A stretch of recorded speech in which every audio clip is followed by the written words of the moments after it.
पिछले दिनों आप लोगों को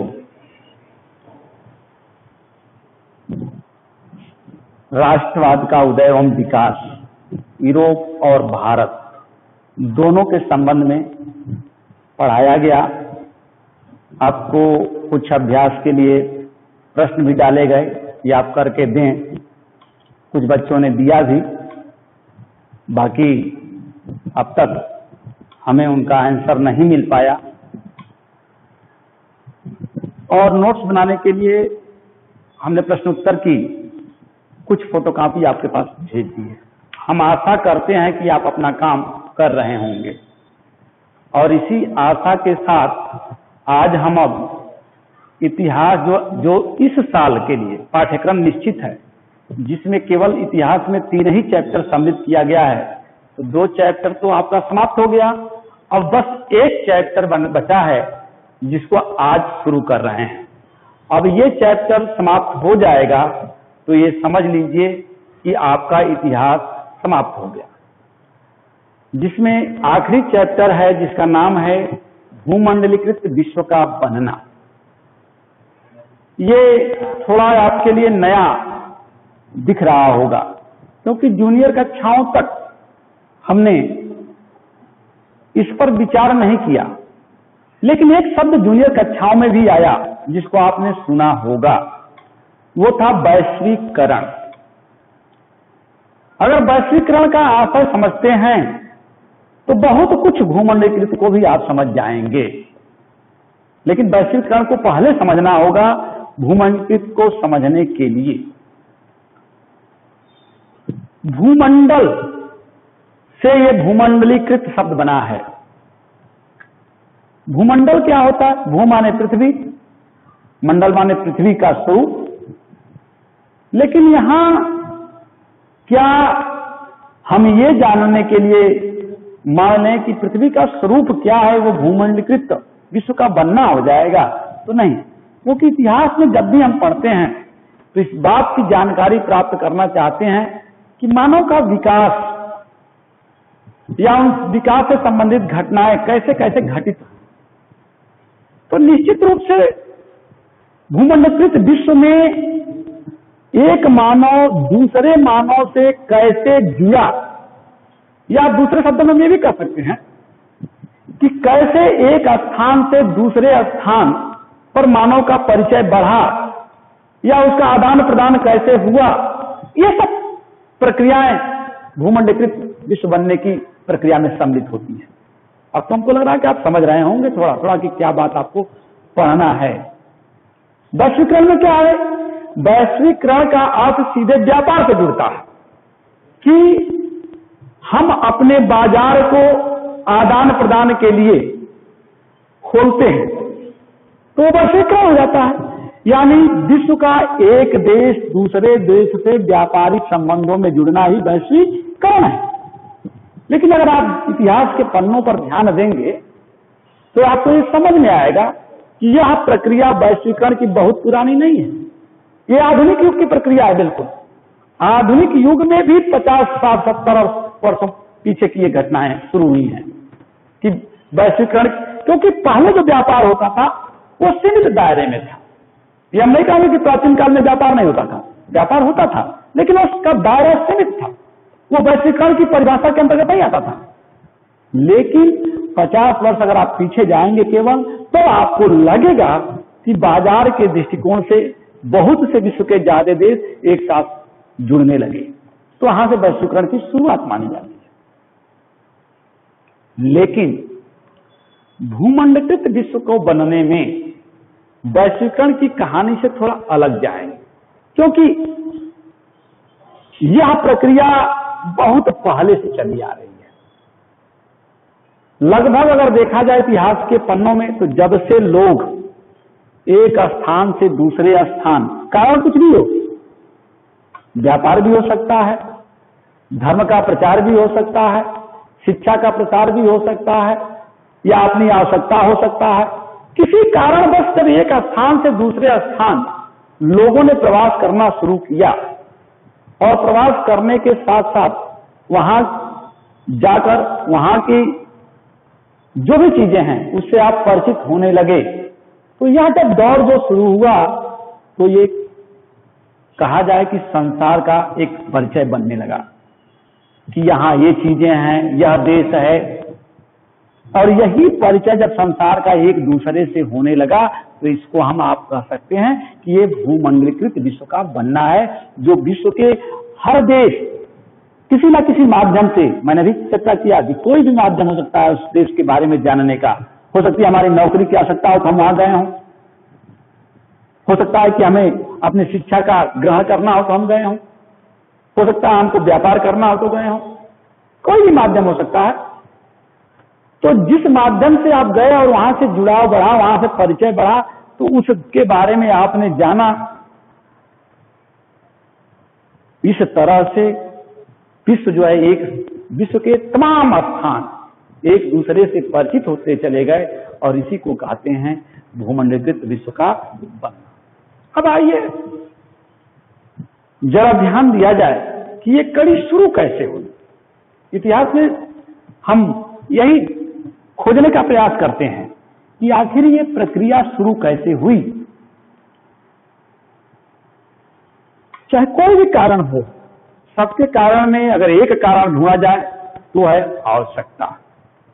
मुख्य कारण वो है आवश्यकता। किसी भी चीज की आवश्यकता हो सकती है, शिक्षा की आवश्यकता, नौकरी की आवश्यकता, या आप पढ़े होंगे कि औद्योगिकरण के पश्चात अपने वस्तुओं को बेचने की आवश्यकता, या आप ये भी कह सकते हैं कि साम्राज्यवाद के तहत अपनी ताकत बढ़ाने की आवश्यकता, कुछ भी कोई भी प्रकार की आवश्यकता। इस आवश्यकता में ही भूमंडलीकृत विश्व की तरफ कदम बढ़ाया। प्राचीन अगर देखा जाए तो प्राचीन मानव भी या मानव सभ्यता आज की आधुनिक मानव सभ्यता से जोड़ेंगे तो उसका कहीं ना कहीं जुड़ाव एक मजबूती के साथ दिखेगा। स्वरूप बदला हो सकता है, लेकिन ये नहीं है कि क्रम बदल जाए।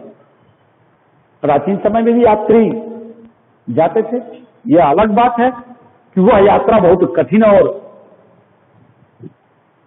एक तरह से कहा जाए कि साहस भरी होती थी। क्यों मैंने शब्द यूज किया? क्योंकि इतनी यात्राओं में कठिनाई होती थी कि उस कठिनाई में एक तरह से कहा जाए कि जान जोखिम डाल कर ही आप यात्रा करते थे। आप यात्रा कर रहे हैं तो वापस आएंगे कि नहीं आएंगे इसका कोई भरोसा नहीं। तो ऐसे स्थिति में वो यात्रा बहुत कठिन होती थी। लेकिन क्या आज ही यात्रा होती है? यात्रा पहले भी होती थी, लेकिन उसका स्वरूप ये था। आज यात्रा क्या है? आज यात्रा सरल है, सुविधापरक है। तो यात्रा दोनों में आया, उसका जुड़ाव आप देख लें तो प्राचीन समय में भी यात्रा है और आधुनिक, बस उसका स्वरूप में परिवर्तन है। तो यात्राएं हैं, व्यापार भी यात्रा के लिए माध्यम बदल चुके हैं, तरीके बदल चुके हैं, लेकिन व्यापार पहले भी होता था, आज भी होता है। पहले व्यापार, अब आप आधुनिक युग में आएंगे तो तमाम टेक्नोलॉजी, मुद्रा आदि का प्रयोग व्यापार में हम करते हैं, और पहले धातुओं का प्रयोग करते थे, धातुओं के बदले व्यापार करते थे। तो व्यापार में स्वरूप में परिवर्तन हो सकता है, लेकिन माध्यम वही है जिस माध्यम से हम विश्व को जानने पहचानने की कोशिश किया। तमाम आप कह सकते हैं कि धर्म के प्रचारक, क्योंकि पिछली कक्षाओं में आपने पढ़ा होगा कि बौद्ध धर्म, जैन धर्म के प्रसार के लोग एक देश से दूसरे देश गए, तो ऐसे तमाम ईसाई मिशनरियां, इस्लाम धर्म के लोग, तमाम लोग एक जगह से दूसरी जगह अपने धर्म के प्रसार के लिए भी गए, और इस कारण इन लोगों ने लंबी लंबी दूरियां तय की, प्राचीन समय में तय की। और इसके कारण जो है निश्चित रूप से लोगों के जीवन का स्वरूप क्या है, एक स्थान से दूसरे स्थान, उसमें कई बातें और भी आती हैं, जिसमें आप ये भी जान पाते हैं कि प्राचीन समय में तो मैं नहीं कहूँगा, मतलब आज से 200-300-400 वर्ष पहले दास प्रथा के भी बहुत बड़ा भूमिका थी। दास प्रथा का मतलब लोगों की जीविका नहीं चल पाती थी तो अपने आप को दूसरे का गुलाम बना देना। तो गुलाम तो व्यक्ति होता था तो केवल ये नहीं कि हम गुलाम बन गए तो यही काम कर रहे हैं। आपने सुना होगा अफ्रीका के, एशिया महाद्वीप के तमाम ऐसे लोगों को गुलाम बनाकर यूरोप और अमेरिका जैसे द्वीपों में कार्य करने के लिए ले जाया गया। इससे भी आवश्यकताओं ने भी कहीं ना कहीं जीवन को समझने का अवसर दिया। अब आइए, लेकिन इसमें बहुत सी कठिनाइयां आपको देखने को मिला और ये कठिनाइयां एक दूसरे से संबंध भी स्थापित करती थी, क्योंकि कठिनाइयों से ही हम एक दूसरे को जान पाते थे। मैंने थोड़ी सी कठिनाइयों का भी जिक्र किया, अब आज के आधुनिक युग में जोड़ दे। अभी आपने सुना कोविड-19 एक प्रकार का संक्रामक रोग है जिसका इलाज नहीं है और यह इतनी तेजी से एक दूसरे के संपर्क में आने से फैल रहा है। आज वैज्ञानिक युग यहां तक पहुंच गया है, तो आज अगर ये स्थिति है, कल्पना कीजिए केवल कि हम विज्ञान के इस स्तर पर आज यहां तक पहुंच गए हैं, तो अगर आज ये स्थिति है तो आज से 300, 400, 500 वर्ष पहले जब लोग अपने साथ अपनी वस्तुएं, धन, कौशल आदि या खोजों के लिए निकलते रहे होंगे, तो कितने प्रकार के जीवाणु, विषाणु, रोगाणु अपने साथ लेकर जाते रहे होंगे और कितनी बीमारियां उत्पन्न होती होंगी और किस प्रकार लोग, पता चलता होगा कि उसके आने के साथ वहां के लोग संक्रमित होते होंगे और बिना इलाज के चल बसते होंगे। कितनी कठिनाइयां रही होंगी। ये आज ही का दौर नहीं है, ये प्राचीन परंपरा से आप जोड़ेंगे तो ये भी मिलेगा चीज। हाँ, ये अलग बात है कि जैसे जैसे बीमारियां आई उस पर वैज्ञानिक कार्य हुए और उनका निवारण भी ढूंढा गया, लेकिन अगर वो प्रारंभिक अवस्था में आई तो इतनी परेशानियों के बावजूद भी जो है शताब्दियों से आप देखें कि एक दूसरे देशों का संबंध बना और यह संबंध मजबूती से जो है स्थापित होने लगा, इतने कठिनाइयों के बावजूद। अब आती है बात, जहां तक यात्राओं की बात होती है कि यात्राएं, क्योंकि यात्राएं ही एक पहला मार्ग है या पहला बिंदु है जो सबसे भूमंडलित विश्व के बनने में सबसे अहम कड़ी है। बिना यात्रा का संभव नहीं है। यात्राओं के मार्ग में कहा जाता है कि प्राचीन समय में किसी भी एक स्थान से दूसरे स्थान, महाद्वीपों को लेना, एशिया से यूरोप या यूरोप से अफ्रीका या एशिया से अफ्रीका जाने के बहुत सीमित मार्ग हुआ करते थे। 1, 2, 3 मार्गों का ही आप जानकारी अधिक अधिक रहती थी। उनमें विश्व में उस समय रेशम मार्ग का विश्व के जुड़ने में एक दूसरे से बड़ा योगदान है, क्योंकि एशिया महाद्वीप का जो आज वर्तमान में आपको चीन एक शक्तिशाली देश के रूप में दिखाई पड़ता है, प्राचीन काल में भी वह रेशम उत्पादन में अग्रणी था और चीन की रेशम यूरोप जाता था। अब बात आती है चीन का रेशम जिन मार्गों से होकर जाता था वो एशिया से अफ्रीका, अफ्रीका से यूरोप, ये मार्ग थे और उन्हीं मार्गों से भारत जैसे देश से मसाले, तो यूरोप जैसे देशों से धातुएं इधर आती थी। अब आप कहेंगे कि यह जो ले आने का मार्ग जो बना, उस मार्ग को रेशम मार्ग का नाम दिया गया। क्यों रेशम मार्ग दिया गया? क्योंकि रेशम बड़ी मात्रा में यूरोप के लिए एक तरह से कहा जाए कि महत्वपूर्ण वस्तु उस समय बन गई थी। और चूंकि वो रेशम जिस मार्गों से जाता था उस मार्ग का नाम ही रेशम मार्ग रख दिया गया। तो कहा था कि रेशम मार्ग का बहुत बड़ा योगदान है भूमंडल के विश्व के बनने की शुरुआत में। लेकिन ये नहीं कि केवल रेशम मार्ग से रेशम ही जाता था। मैंने बताया उदाहरण में आपको कि भारत से भी मसाले उस समय जाते थे, उधर से धातुएं आती थी, तो ये सब चलता था। अब बात आती है कि उन्हीं मार्गों का आगे भी प्रयोग हुआ।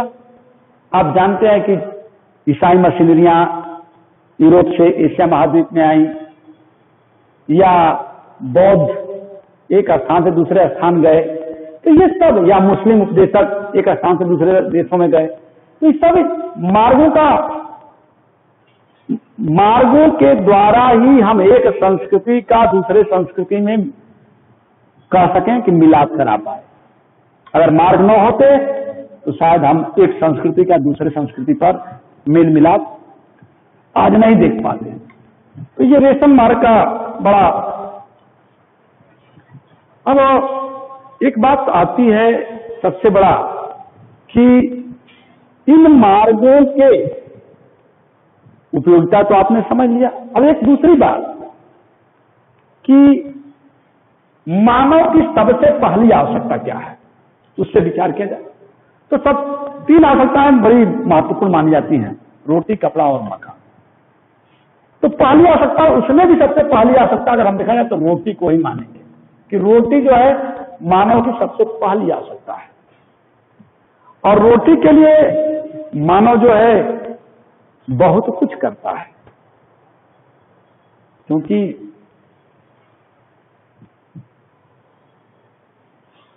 अब आप ये भी कह सकते हैं कि अपनी रोटी प्राप्त करने के लिए एक स्थान से दूसरे स्थान भी आदमी नौकरी या जो भी कहें कार्य करने के लिए जाता है। यही नहीं, रोटी खाद्यान्न से ही संभव है। रोटी का यहाँ अर्थ हम खाद्यान्न से ही लेते हैं, फसलों से ही लेते हैं। जो भी चाहे दार्शनिक हो, व्यापारी हो, बौद्धिक हो, ये जो जिन देशों में गए, क्योंकि उस समय किसी भी देश की उत्पादन क्षमता बहुत अधिक नहीं थी, आत्मनिर्भरता हर जगह कमी थी, इसलिए जो लोग जहां जाते थे, जिस प्रकार का कृषि उत्पादन होता था उसका अनुभव करते थे, उसका अनुसरण करते थे कि क्या यह हमारे जलवायु, हमारे मिट्टी में उत्पन्न हो सकता है कि नहीं हो सकता है। क्योंकि जब आप देखें तो यूरोप महाद्वीप में तमाम ऐसी फसलें आएंगी, आलू आएगा, मूंगफली, मक्का, टमाटर, मिर्चा, चुकंदर आदि। ये सारी चीजें अमेरिका में देखा जाए तो उस समय अधिक मात्रा में, अन्य देशों की तुलना में अधिक मात्रा में। जब आप सभी जानते भी होंगे कि कोलंबस ने 1492 ईस्वी में जब अमेरिका की खोज कर दी, वहां तमाम यूरोप और अफ्रीका, एशिया के लोग पहुंचे। यूरोप के लोग तो व्यापार के दृष्टिकोण से पहुंचे, एशिया और अफ्रीका के लोग दास बनकर पहुंचे। लेकिन वहां जाने के बाद ये अनुभव हुआ कि ये फसल या ये चीजें भोजन के लिए उपयुक्त है। और भाई आप किसी भी चीज को सीखकर तुरंत उत्पादन तो कर नहीं सकते, लेकिन वस्तु को तुरंत अपने यहां ला सकते हैं। वहां से बड़ी मात्रा में ये सब चीजें आने लगी यूरोप में। आलू तो यूरोप में एक तरह से मुख्य भोजन बन गया। आलू जब मुख्य भोजन बन गया, इसकी उदाहरण अभी हम बताएंगे आपको कि आलू का कितना बड़ा प्रभाव पड़ा। नूडल्स जो आज आप देखते हैं अपने यहाँ भी बाजारों में, ये नूडल्स किसकी देन है? चीन की देन है। चीन से ये पश्चिम देशों में पहुंचा है नूडल्स, और उसी से जो है स्पेशल खेती जो होती है उसका जन्म हुआ इस नूडल्स के ही द्वारा। चूंकि आलू गेहूं और चावल, 3 चीज। ये ऐसे खाद्यान्न हैं कि ये खाद्यान्न किसी भी देश, आज वर्तमान में भी आप देख लीजिए, ये किसी भी देश में अन्य खाद्यान्नों की तुलना में उसकी कीमत नीचे रहती है। कारण है कि यह इसकी मांग बहुत अधिक होती है, इस पर निर्भरता बहुत अधिक होती है, इसलिए इसकी कीमत को नियंत्रित रखा जाता है। लेकिन नियंत्रण कब तक आप रख पाएंगे? उत्पादन मान लिया जाए कि न्यूनतम हो जाए तो क्या आप कीमत पर नियंत्रण रख पाएंगे? रखना एक तरह से कठिन हो जाएगा, बहुत कठिन कार्य हो जाएगा। इसलिए नियंत्रण रखने के लिए उत्पादन का सामंजस्य होना आवश्यक है। इसलिए जब ये स्थिति थी तो उस समय आयरलैंड का उदाहरण ले लिया जाए। आयरलैंड में गरीब लोग आलू पर एकदम निर्भर हो गए, आलू पर एकदम निर्भरता हो गई थी। अचानक आयरलैंड में एक बार किसी बीमारी के कारण आलू का उत्पादन धराशायी हो जाता है, आलू का उत्पादन बहुत ही कम हो जाता है। अब स्वाभाविक है कि आलू का जब उत्पादन कम हो जाएगा और निर्भरता किस पर हो गई है? आलू पर हो गई है गरीब लोगों की, तो कोई भी व्यवस्थापन करने वाला रहेगा तो उसके व्यवस्थापन के मान का नहीं रहेगा, कीमत बढ़ना तय है।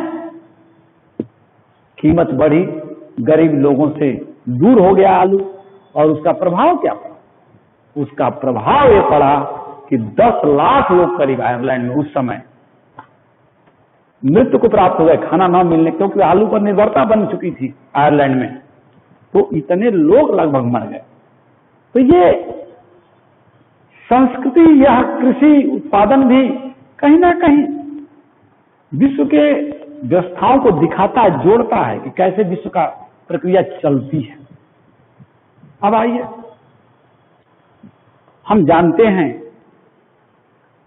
कि औद्योगिकरण के पश्चात जब इंग्लैंड में औद्योगिकरण की शुरुआत हुई तो यह उद्योग की दशा लगभग संपूर्ण यूरोप में फैल गई। और जब औद्योगिकरण फैला तो निश्चित रूप से उसने, हम उस समय तो नहीं कह सकते, लेकिन ये मान लिया जाए कि उसने कहीं ना कहीं साम्राज्यवाद का बीज भी बो दिया औद्योगिकरण में, क्योंकि लालसा लग गई, होड़ बंद मच गई कि हम अधिक से अधिक देशों में अपना संबंध स्थापित करें और व्यापार को बढ़ाएं। लेकिन वो युग था कि मार्गों का बहुत कम पता था, और उस मार्गों पर भी आधिपत्य हुआ करता था, बिना अनुमति रास्ते पर जाने आने की दिक्कत हुआ करती थी। इसलिए यूरोपवासियों ने अपने अपने नाविक तैयार किए, अपने अपने धन खर्च किए, तमाम व्यवस्थाओं के साथ नए नए स्थानों की खोज कराई।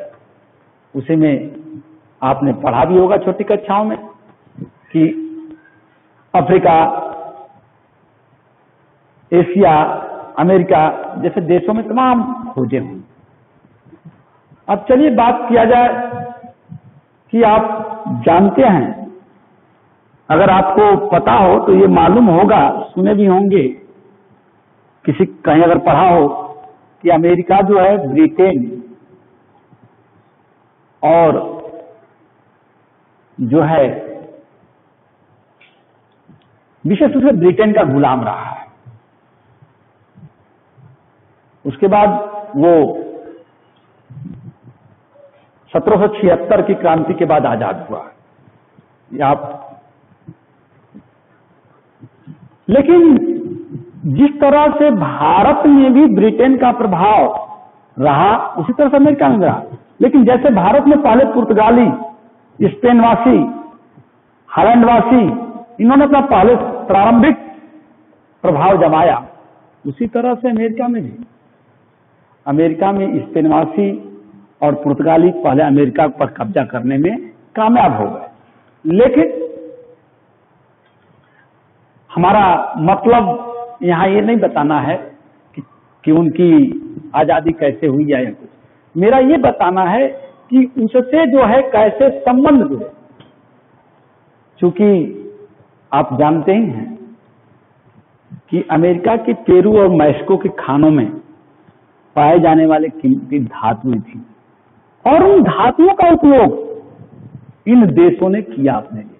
तो यानी एक चीजों से जुड़ाव बढ़ा, इसी चीज को भूमंडलीकृत विश्व के बनने के रूप में देखना है। लेकिन आप ये भी जानते हैं कि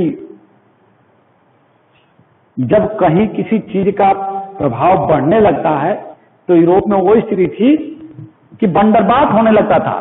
सारे यूरोप के देश जो प्रभावशाली थे उस तरफ दौड़ पड़ते थे।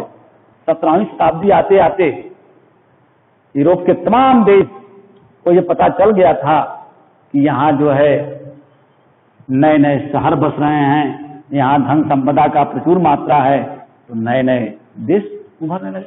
लेकिन इसके साथ साथ 18वीं शताब्दी आते आते अमेरिका भी इतना सशक्त हो रहा था या इतना मजबूत होकर खड़ा हुआ था कि उसको भी अपने विजय दिखाई पड़ रही थी, संभव हो रही थी। लेकिन मैंने बताया कि आपदाओं का भी कहीं ना कहीं रोल है इन चीजों में।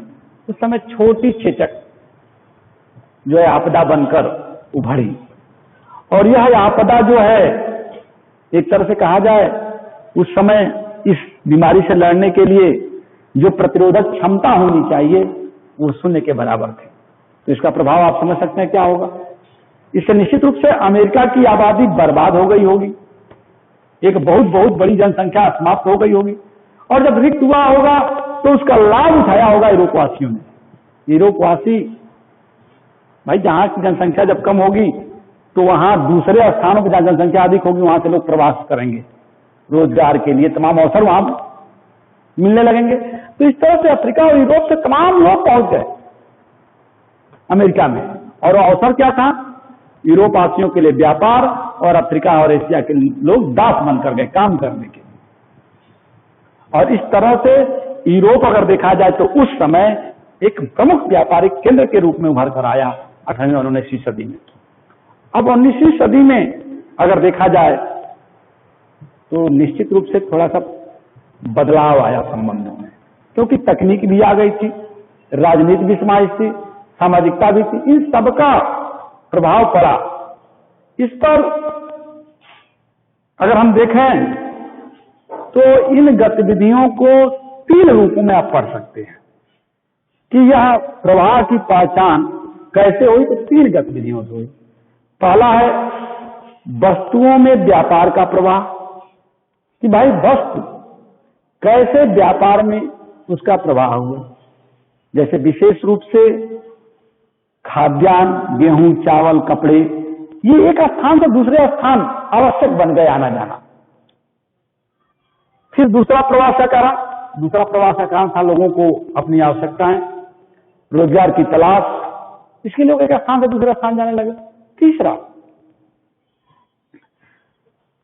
कमाने के लिए, व्यापार करने के लिए, पूंजी निवेश, कि हम पूंजी लगाएं और आमदनी कमाएं। इसके लिए लोग लंबे समय के लिए, छोटे समय के लिए जितनी भी यात्राएं करने लगे लोग। तो इस तरह से एक प्रवाह, अर्थव्यवस्था में प्रवाह नए रूपों में देखने को मिले। अब हम आज यही समाप्त करेंगे इस बात को, अगले उसमें आपको बताएंगे कि विश्व में नई अर्थव्यवस्था का उदय कैसे हुआ। इस पर विचार करेंगे कि क्या यह खाद्यान्न की जो समस्या है इसका प्रभाव यूरोप जैसे ब्रिटेन, एक देश है यूरोप का जो शक्तिशाली देश है, उस पर क्या प्रभाव पड़ा। एक मक्के का उदाहरण लेकर उसको समझाने की कोशिश करेंगे अगले टर्न में। आज के लिए बस इतना ही, धन्यवाद।